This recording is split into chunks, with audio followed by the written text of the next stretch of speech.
Hi everybody, welcome back to The Young Grower. So today is Tuesday the 12th of August and it's day 3 of National Allotment Week. And it is a boiling hot day, 27.5 degrees I believe. It's a bit too hot. I thought with so many people getting into gardening, why not show you all the different ways I grow things. The main way I grow is no-dig, and no-dig is where you lay organic matter on top of each other every year, building it up, and you do not dig the land. So I have a really bad back and cannot dig. So doing this method allows me to grow, and discovering this way has allowed me to grow so much veg without having to do lots of work. I don't weed, or every now and then I do a few hand weeds, but they pull straight out because the soil is nice and loose and it is full with nutrients and it is just beautiful. And I grow lots of stuff in containers and pots, and yeah, there's loads of different ways I grow things. So I thought, why not just take you around and let's have a look. So let's do this. So at first I will just show you up here on the chicken orchard. This is mainly a container garden. There is a no-dig bed there and at the end of the greenhouse, and there's a flower bed over there, but most things are grown in containers. Everything in the greenhouse is in containers. I don't just have things grown in containers, I'm also using grow bags I've cut in half. And over here we have an air pot. There's 2 of them and we're growing giant veg in them. And there's some small pots for the chilies, melon grown in that pot there. And there's a lot in this greenhouse for how big it is. Then we have more aubergines and cucumbers growing outside in grow bags. And we had some space over here. We thought we'd put some squashes in some containers and sunflower. Yeah, and they're growing. When I plant directly in the ground, I like to try and replicate nature as best as I can. It's called using permaculture principles, and that's one of the reasons why I got into organic gardening. But if you're interested in no-dig, I would recommend going to look at some of Charles Dowding's video, and yeah, you may learn something. That's where I learned the beginning stages of my no-dig. I don't do it exactly the same as him. He lays cardboard down and stuff like that. I actually clear the land first and then start the no-dig method on top. I found that way better to cut out weeds. I've heard so many stories of people using cardboard and layering compost on top of it and weeds come through. So I did it this way and we've had success. Yes, a few weeds come through, but from what was there, it's brilliant. And then down here, we have lots of potatoes grown in containers. They're still to be harvested, but we've harvested all of these. Yeah, there's lots of potatoes, delicious potatoes, purple ones, pink ones, blue ones. I would never be growing normal potatoes again. And this is something the chickens planted. I did not do this. Yeah, it is. They want to grow themselves some food.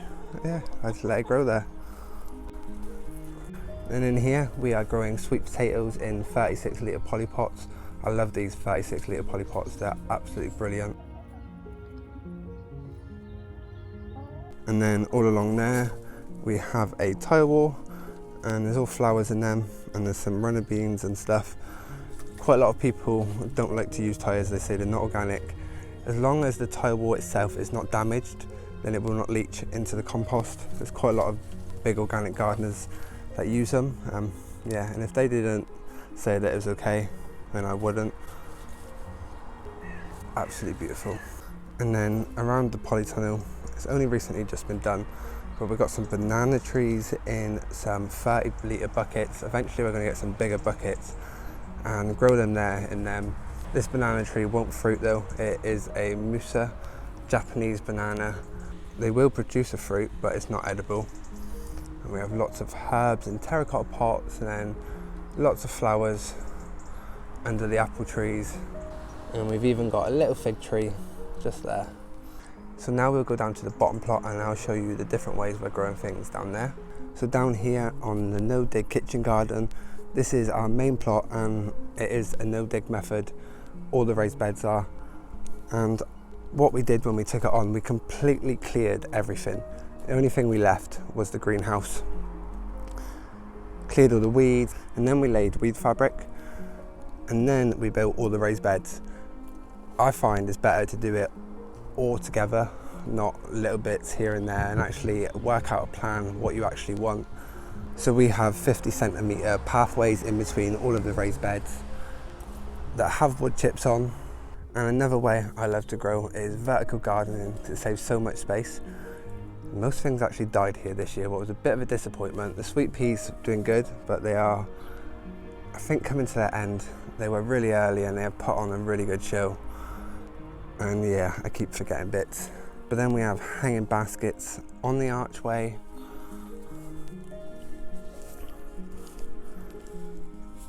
And as you can see, it's really easy access. I can get on the floor, I can be on my hands and knees and do weeding. I say weeding, you can see there's a couple of weeds coming up, not many. And this bed's been uncovered for quite a while when I harvested all the garlic, and yeah, that is from using the no-dig method of just layering organic matter. The one thing I would really recommend is getting yourself some sort of brassica cage. It's been a godsend, this. Absolutely brilliant. And cover it with scaffolding netting. You can get it online. I think I paid £15 for 2 metres by 50 metres. It was absolutely brilliant, and your wildlife ain't going to get caught in it. Yeah, enough can get in. And to make it easy accessible, there is a pathway in between. We have lots of kale, kohlrabi over there that needs to be harvested, and then we have some cauliflower there. There was some lettuce over there, but one good thing about this year, it's actually stopped the slugs getting in there as well. So a few slug damage, but nothing compared to what everything else has been destroyed. And we did have a frame built on the end of this for dwarf peas. It turned out to be long peas, so we took the netting off. Another good way you can grow. And I like to multi-sow quite a lot of my veg, beetroot, leeks, and turnips. There's quite a lot I like to multi-sow from everything I can multi-sow. But if you want to know more about multi-sowing, I would look up Charles Dowling. I got the method from him. Here there is another method of gardening being used. So this is a temporary plot. My plot neighbour is not using it this year, so we're using it again. And we did not have the time to clear it and create a no-dig raised bed. Because it's not ours permanently, we're not going to spend money on it. So we had some weed fabric and we had some wood lying around. So we made some raised beds just like them, but only one board high. And then we covered them with weed fabric and then cut holes in them and planted through the holes, because the weeds were really bad here last year, and it has done really well. The runner beans didn't do too good. Some survived, but the corn and the squashes are doing amazing. They're everywhere. The corn has done that well with this method that, yeah, they're ready to harvest. And the squashes and everything, they're absolutely everywhere. I can't believe just how many are growing. And there's a big Boston squash over there that I've been showing in quite a few videos, and there's some amongst there. I'm actually going to harvest my sweet corn today. I harvested one yesterday that I put in yesterday's video, and I had it for tea last night and it's absolutely beautiful. So I'm going to harvest more of them tonight and get them frozen, and yeah, they will hopefully last me till next season, fingers crossed. And back here, more sweet potatoes in the 36 litre polypots. We have bathtubs, strawberries in that one, sunflowers, and in this one we had shallots in. My plot neighbour, she grew onions and elephant garlic in hers, and they were huge, absolutely humongous. Then we have another vertical gardening method. This is actually bunk beds that we put together, yeah, and created a nice little frame that the heirloom sweet peas were on, but we've harvested them for seed now, and they're up drying in the polytunnel. And then my plot neighbour across, she has a completely different method of growing. She is more traditional, but at the same time, she just plants things where she wants to. She don't leave much path, but it actually works really well. It's brilliant. Got the sunflowers, the verbena and cosmos and runner beans. purple sprouting broccoli, kale, chard, mustard. There's lots of tree spinach, and that's where I get mine from. And yeah, it just goes on and on. There's a fruit cage. She's got a polytunnel.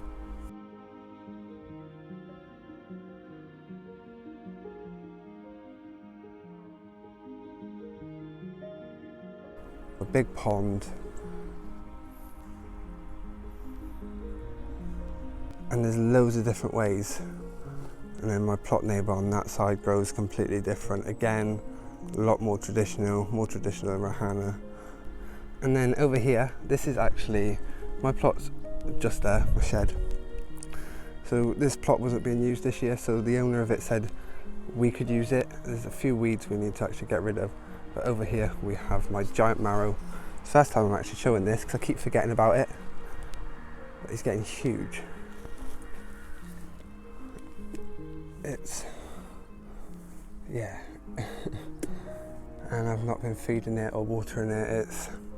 There's another one just over there, but the carpet's covered over here just to stop the weeds. But it will be removed and it's not going to be left there, so it's not too much of a problem. It's just because the person who owns this plot had a stroke.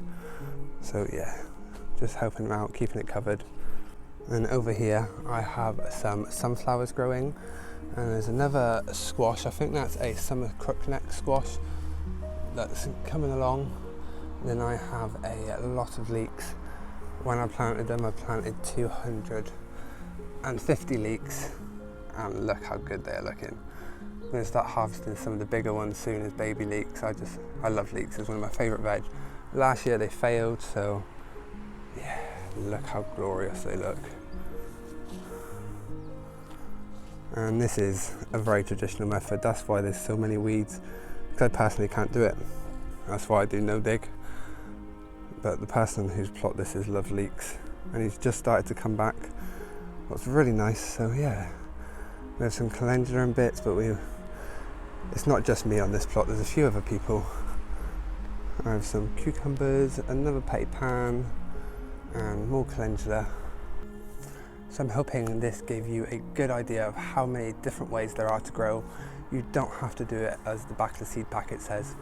Try something new, try something different, or go on YouTube, Facebook, or even Instagram and see how other gardeners are doing it. That's how I learn, and that's how I'm in this position now to start telling you guys of all these amazing things and all these amazing ways to grow. So thank you for watching, and we'll see each other tomorrow.